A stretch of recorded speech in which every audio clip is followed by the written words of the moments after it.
a party line vote. What do you make of the developments today? Well, I couldn't agree more with my colleague, Representative Aguilar. Ultimately, my Republican colleagues are going to have to answer to the American people as to how they could possibly justify cutting Medicaid to the tune of $800 billion, food assistance to the tune of $200 million, all to pay for, in part, tax cuts for the richest Americans, billionaires and corporations.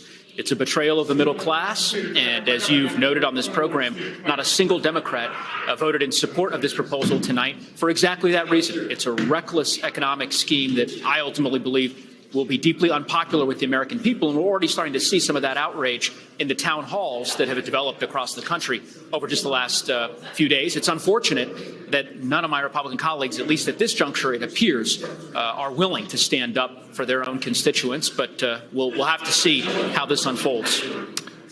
It's always dangerous to do budget math like live on the air, but something I think is worth noting here is that $3.5 trillion is to extend the parts of the Trump tax cuts that are going to expire, which are only expiring because they wanted to kind of like artificially reduce the size of them, right? So largely the sort of overwhelming benefits go to the wealthiest households. I think the top 5% gets about half of that value. Think about that for a second.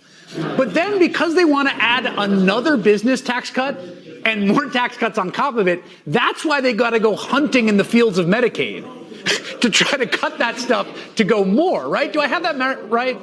Your math is spot on. You've articulated well precisely what this economic scheme seeks to do, and it's on the backs of hardworking Americans who rely on Medicaid, which, as you've covered extensively on your program, a lot of Americans ultimately rely on these programs. You know, you think about the Americans in Colorado and Washington State and California from coast to coast, each of whom are trying to access life-saving care through the Affordable Care Act or through Medicaid, who ultimately will lose their health care by virtue of this bill, if this resolution is ultimately signed into law. So the stakes are incredibly high, and you've articulated well why they are doing it. They are doing it to pay for, in part, because, of course, this bill would increase the deficit, as Tom Massey, a Republican member, of course, from Kentucky, has noted, and apparently Elon Musk concurred with earlier today. But it's purely to pay for tax cuts for the richest Americans. We believe that that's deeply unfair and imprudent, and we're hoping that through this process at some point Republicans will read the room and join us in defending working class Americans. I should note that they have the number that they need, 217. So this is going to pass this budget resolution. We sort of expected all day that it would, although, again, I said this with Sahil, I think it's just important because one of the dynamics here is Trump has been acting as a king or playing the role of king. He called himself a king. Elon Musk has been playing the role of like CEO, like the worst boss you've ever had in your life. And part of that is because they hate Congress because Congress, they don't really like the constitutional order. But part of it is because they can't pass the things they're trying to do by executive fiat, right? Like, am I wrong about that? Do they have the votes to do the kind of stuff that the cuts they're doing sort of by fiat? Do you think they could pass them in the House?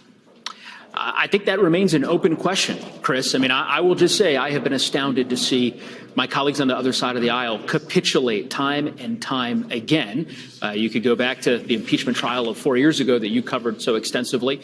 And clearly, if past is prologue, that's likely to continue. But I don't disagree with you that the flooding of the zone with these lawless and unconstitutional executive orders, clearly there are some things they would like to do in the Congress that they simply don't have sufficient votes for. And ultimately, that's why they've decided on this unconstitutional course that they've been pursuing that's been rebuffed in so many federal courts. But if tonight's vote is any indication, it's clear that Republicans intend to support President Trump every step of the way, irrespective of how much harm will come to the American people.